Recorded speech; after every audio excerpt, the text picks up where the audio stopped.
Item ಯಾವುದೇ ಇರಲಿ try ಮಾಡಿ ಆಚಿ ಚಿಕನ್ ಮಸಾಲಾ. ರಾಜ್ಕುಮಾರ್ ಸಮಾಧಿ ವಿವಾದಕ್ಕೆ ಅಹಿಂಸಾ ಚೇತನ್ ಪ್ರತಿಕ್ರಿಯೆ ನೀಡಿದ್ದಾರೆ. ನಾನು ಡಾಕ್ಟರ್ ರಾಜ್ಕುಮಾರ್ ಸಮಾಧಿ ಬಗ್ಗೆ ಪೋಸ್ಟ್ ಮಾಡಿದ್ದೇನೆ, ಆದ್ರೆ ಒಬ್ಬ ವ್ಯಕ್ತಿಯನ್ನ ಗುರಿಯಾಗಿಸಿಕೊಂಡು ಪೋಸ್ಟ್ ಮಾಡಿಲ್ಲ.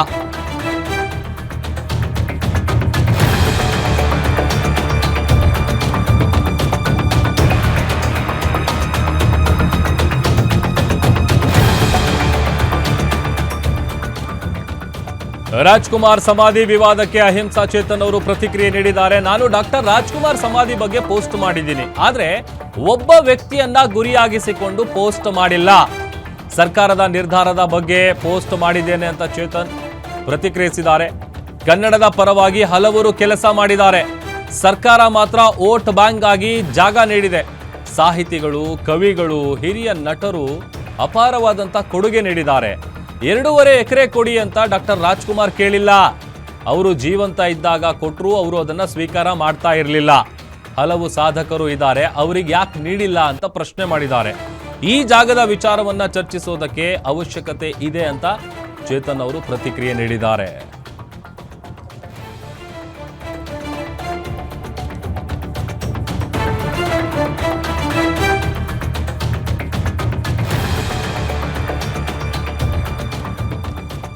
ನೋಡಿ, ರಾಜ್ಕುಮಾರ್ ಅವರ ಸಮಾಧಿ ವಿಚಾರಕ್ಕೆ ಸಂಬಂಧಪಟ್ಟಂತೆ ಪ್ರತಿಕ್ರಿಯೆ ನೀಡಿರೋದು ಅಹಿಂಸಾ ಚೇತನ್ ಅವರು. ಅನೇಕ ಸಾಹಿತಿಗಳು, ಕವಿಗಳು, ಹಿರಿಯ ನಟರು ಕೊಟ್ಟಿರುವಂಥ ಕೊಡುಗೆ ಇದೆಯಲ್ಲ, ಅದು ಅಪಾರ. ಆಮೇಲೆ 2.5 ಎಕರೆ ಕೊಡಿ ಅಂತ ಡಾಕ್ಟರ್ ರಾಜ್ಕುಮಾರ್ ಅವರೇನು ಕೇಳಿಲ್ಲ. ಒಂದು ವೇಳೆ ಅವರು ಜೀವಂತವಾಗಿ ಇದ್ದಾಗ ನೀವೇನಾದರೂ ಕೊಟ್ಟಿದ್ದಿದ್ರೆ ಅದನ್ನು ಖಂಡಿತವಾಗ್ಲೂ ಅವರು ಸ್ವೀಕಾರ ಮಾಡ್ತಾ ಇರಲಿಲ್ಲ. ಆಮೇಲೆ ಸರ್ಕಾರ ಮಾತ್ರ ಏನು ಮಾಡ್ತಾ ಇದೆ ಅಂತಂದರೆ ವೋಟ್ ಬ್ಯಾಂಕ್ಗಾಗಿ ಮಾತ್ರ ಜಾಗವನ್ನು ಕೊಡ್ತಾ ಇದೆ ಅಂತೇಳಿ ಅವರು ಮಾತನಾಡಿದ್ದಾರೆ. ತಾವು ಮಾಡಿದಂಥ ಪೋಸ್ಟ್ನ ವಿಚಾರಕ್ಕೆ ಸಂಬಂಧಪಟ್ಟಂತೆ ಪ್ರತಿಕ್ರಿಯಿಸಿದ್ದಾರೆ. ಸರ್ಕಾರದ ನಿರ್ಧಾರದ ಬಗ್ಗೆ ನಾನು ಪೋಸ್ಟ್ ಮಾಡಿರೋದು, ಆಮೇಲೆ ಒಬ್ಬ ವ್ಯಕ್ತಿಯನ್ನು ಗುರಿಯಾಗಿಸಿಕೊಂಡು ನಾನು ಮಾಡಿರುವಂತಹ ಪೋಸ್ಟ್ ಇದಲ್ಲ. ಅನೇಕರು ಕನ್ನಡ ಚಿತ್ರರಂಗಕ್ಕಾಗಿರ್ಬೋದು, ಹಿರಿಯ ನಟರು ಅಪಾರವಾದಂಥ ಕೊಡುಗೆ ನೀಡಿದ್ದಾರೆ. ಬಟ್ ಆದರೆ ಸರ್ಕಾರದ ಈ ನಿರ್ಧಾರಗಳಿದೆಯಲ್ಲ, ಅದರ ಬಗ್ಗೆ ನಾನು ಪ್ರಶ್ನೆ ಮಾಡಿರೋದು ಅಂಥೇಳಿ ಪ್ರತಿಕ್ರಿಯಿಸಿದ್ದಾರೆ. ಹಲವು ಸಾಧಕರಿದ್ದಾರಲ್ಲ, ಅವರಿಗೆಲ್ಲ ಯಾಕೆ ನೀವು ನೀಡಿಲ್ಲ ಅಂತ ಪ್ರಶ್ನೆ ಮಾಡಿದ್ದಾರೆ.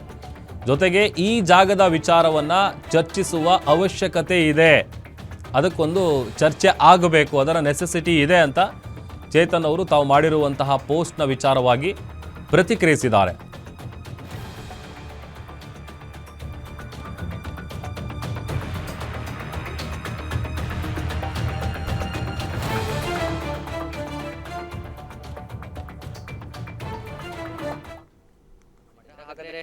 ಫೇಸ್ಬುಕ್ ಪೋಸ್ಟ್ನ ಒಂದು ಉದ್ದೇಶ ಏನಿತ್ತು ಅನ್ನೋ ಖುದ್ದಾಗಿ ಅವರ ಹತ್ರ ಮಾತಾಡ್ತೀನಿ. ಸರ್, ಒಂದು ಪೋಸ್ಟನ್ನು ಮಾಡಿದ್ರಿ, ಭಾರಿ ವಿವಾದಕ್ಕೆ ಕಾರಣ ಆಗ್ತಾ ಇದೆ, ದೂರು ಕೂಡ ಆಗಿದೆ. ಯಾವ ಉದ್ದೇಶದಿಂದ ಪೋಸ್ಟನ್ನು ಹಾಕಿದ್ರಿ ಸರ್? ಚಿಕ್ಕ ವಯಸ್ಸಿಂದ ನಾವು ಹುಟ್ಟು ಬೆಳೆದಿದ್ದ ಅಮೇರಿಕಾದಲ್ಲಿ, ಅಲ್ಲೂ ಕೂಡ ರಾಜ್ಕುಮಾರ್ ಅವರ ಸಿನಿಮಾಗಳು ನೋಡಿ ಭಾಳ ಇಷ್ಟಪಟ್ಟು ಅವರ ಅದ್ಭುತವಾದ ಕಲೆ ಅದನ್ನೆಲ್ಲ ಅಭಿಮಾನಿಗಳಾಗಿ ನಾನು ಕೂಡ ಚಿಕ್ಕ ವಯಸ್ಸಿಂದ ಏಕಪಾತ್ರ ಅಭಿನಯ, ಬಬ್ರುವಾನ, ಭಕ್ತ ಪ್ರಹ್ಲಾದ ಇದೆಲ್ಲ ಮಾಡ್ಕೊಂಬಂದು ನಾನು ಇಲ್ಲಿ ಕರ್ನಾಟಕದಲ್ಲೂ ನಾನು ಕೂಡ ಆ ವಿಚಾರಗಳು ಹಂಚ್ಕೊಳ್ತಾ ಬರ್ತಾಯಿದ್ದೀನಿ. ರಾಜ್ಕುಮಾರ್ ಅಭಿಮಾನಿ ಸಂಘ ಅಂತ ಕಟ್ಟಿರೋರು ಮಾತ್ರ ರಾಜ್ಕುಮಾರ್ ಅಭಿಮಾನಿಗಳಲ್ಲ, ನಾವೆಲ್ಲರೂ ಕೂಡ ನಮ್ಮ ರೀತಿಯಲ್ಲಿ ರಾಜ್ಕುಮಾರ್ ಅವರ ಕಲಾ ಸೇವೆ, ಅವರ ಕೊಡುಗೆ ಚಿತ್ರರಂಗದಲ್ಲಿ ಅಭಿಮಾನಿಗಳೇ. ರಾಜ್ಕುಮಾರ್ ಒಬ್ಬರೇ ಅಂತ ನಮ್ಮ ಕರ್ನಾಟಕಕ್ಕೆ ಸಾಧನೆ ಮಾಡಿದ್ದಾರೆ ಅಂತ ನಾವು ಹೇಳೋಕ್ಕಾಗಲ್ಲ. ಎಲ್ಲ ಅನೇಕ ಜನ ಇದ್ದಾರೆ, ಸಾಹಿತ್ಯ ವಲಯ, ಮಾಧ್ಯಮ ವಲಯ, ಚಳುವಳಿಗಾರರು, ಸಿನಿಮಾ ರಂಗದ ಒಳಗೂ ಕೂಡ ಅನೇಕರಿದ್ದಾರೆ. ನಮಗೇನಾಗ್ತಿದೆ ಅಂದರೆ, ನಾನು ಬರೆದಿರೋ ಪೋಸ್ಟು ರಾಜ್ಕುಮಾರ್ ಅವ್ರ ಬಗ್ಗೆ ಅಲ್ಲ. ನಾನು ಬರೆದಿದ್ದ ಪೋಸ್ಟು ರಾಜ್ಕುಮಾರ್ ತೀರ್ಕೊಂಡಾದಮೇಲೆ ಸರ್ಕಾರಗಳು ಮತ್ತು ಇರೋ ಸರ್ಕಾರ ಹೇಗೆ ಅವರ ಒಂದು ರೀತಿ ಸಾವನ್ನು ಇವರ ಒಂದು ವೋಟ್ ಬ್ಯಾಂಕ್ಗಳಿಗೋಸ್ಕರ ಅದನ್ನು ಲಾಭ ಪಡೆಯೋಕ್ಕೋಸ್ಕರ ಈ ರೀತಿಯ ಒಂದು ಸಮಾಧಿ ಕಟ್ಟಿದ್ದಾರೆ. ಈ ಯಾರು ಸಿನಿಮಾ ರಂಗದ ಬೇರೆಯವ್ರಿಗೂ ಕೂಡ ಲ್ಯಾಂಡ್ ಗ್ರ್ಯಾಂಟ್ ಕೊಟ್ಟಿಲ್ಲ. ಅನೇಕ ಜನ ಕೊಡುಗೆ ಕೊಟ್ಟಿರೋರಿದೆ. ನಿರ್ಮಾಪಕರು ಯಾರು ಅನ್ನದಾತರು ಅಂತಾರೆ, ನಮಗೆ ನಿರ್ದೇಶಕರು ಸಿದ್ಧಲಿಂಗಯ್ಯ ಅಂತವರು, ಪುಟ್ಟಣ್ಣ ಕಣಗಲ್ ಅಂತವರು, ಭಾಳ ಜನ ಸಿನಿಮಾ ರಂಗದಲ್ಲಿ ಕೊಡುಗೆ ಕೊಟ್ಟಿರೋರಿದ್ದಾರೆ.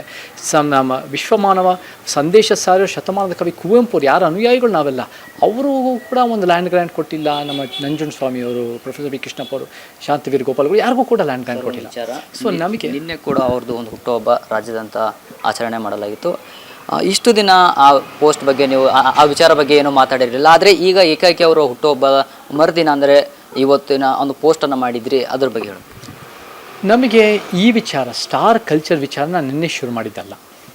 ನಮಗೆ ಅನೇಕ ವರ್ಷಗಳಿಂದ 6-7 ವರ್ಷಗಳಿಂದ ಮೇಲೆ ನಾನು ಈ ವಿಚಾರನ ಸ್ಟಾರ್ಗಳಿಗೆ ನಮಗೆ ಸ್ಮಾರಕಗಳು ಬೇಕಾ ಅನ್ನೋದು ನಾನು ಭಾಳ ವರ್ಷಗಳ ಹಿಂದೆ ಒಂದು ವಿಷ್ಣುವರ್ಧನ ಸ್ಮಾರಕಕ್ಕೆ ಸಂಬಂಧಪಟ್ಟಿರೋ ವಿಚಾರಗಳು ನಾನು ಅದು ಕೂಡ ಪ್ರಸ್ತಾಪ ಮಾಡಿದ್ದೆ. ಅದು ಭಾಳ ಚರ್ಚೆ ಆಗಿತ್ತು. ಅದು ಯಾವ ಒಂದು ವ್ಯಕ್ತಿಗಳಲ್ಲ, ಸಿನಿಮಾ ಸ್ಟಾರ್ಗಳದ್ದು ನಮಗೆ ಬೇಕಾ ಈ ಥರ ಸ್ಮಾರಕಗಳು ವೈಯಕ್ತಿಕವಾಗಿ ಅಂತ ಪ್ರಶ್ನೆ ಬರುತ್ತೆ. ಆಮೇಲೆ ಕೂಡ ಕೋವಿಡ್ ಸಂದರ್ಭದಲ್ಲಿ ಹೇಗೆ ಒಂದು ರೀತಿ ಇಲ್ಲಿ ಸಮಸ್ಯೆಗಳಾಗ್ತಾ ಇದ್ದೆ, ಜನ ಸಾಯ್ತಾ ಇರುವಾಗ 5-10 ಕೋಟಿಗಳು ಬೇರೆ ಬೇರೆ ಥರ ಸರ್ಕಾರ ಕೂಡ CM ಕೂಡ ಅಂಬರೀಷ್ ಅವ್ರ ಸ್ಮಾರಕಗಳಿಗೆ ಅದು ಒಂದು ರೀತಿ ಕೊಡ್ತಾಯಿದ್ರು ಅಂತ ಚರ್ಚೆ ಆಯಿತು. ನಾನು ಕೂಡ ಅದನ್ನು ಹಾಕಿದ್ದೆ. ಈ ವಿಚಾರ ನಿನ್ನೆ ಮೊನ್ನೆ ಶುರು ಮಾಡಿದ್ದಲ್ಲ. ನಾನೇನು ಹೇಳ್ತಾ ಇದ್ದೀನಿ ಅಂದರೆ, ಹೇಗೆ ಮುಂದಾಲೋಚನೆ ಇರಬೇಕು ಸರ್ಕಾರದ ಯೋಜನೆಗಳಲ್ಲಿ. ಹೇಗೆ ಒಂದು ರೀತಿ ರಾಜ್ಕುಮಾರ್ ಅವ್ರದ್ದು 2006ನಲ್ಲಿ ಅದನ್ನು ಮಾಡಾದ ಮೇಲೆ ಅದರಿಂದ ಏನೇನೋ ಸಮಸ್ಯೆಗಳು ಆಗತ್ತೆ, ಅದರಿಂದ ಸಿನಿಮಾ ರಂಗದಲ್ಲಿ ಇನ್ಯಾರು ಕೊಡುಗೆ ಇಲ್ವಾ, ಅವರೆಲ್ಲರಿಗೂ ನಾವು 2.5 ಎಕರೆ ಕೊಡೋಕ್ಕಾಗತ್ತೆ ಸಿಟಿ ಸೆಂಟರ್ನಲ್ಲಿ, ಅಥವಾ ಅವ್ರಿಗೆ ಕೊಟ್ಟಾದ್ಮೇಲೆ ನಾವು ವಿಷ್ಣುವರ್ಧನ ಕೊಡದೇ ಇರಂಗಿರುತ್ತೆ, ಅಲ್ಲಿ ಘರ್ಷಣೆ ಶುರುವಾಗುತ್ತೆ. ಅಂಬರೀಷ್ ಅವ್ರದ್ದು ಕೂಡ 2 ಎಕರೆ ಅಲ್ಲಿ ಸಿಟಿ ಸೆಂಟರ್ ಬರುತ್ತೆ.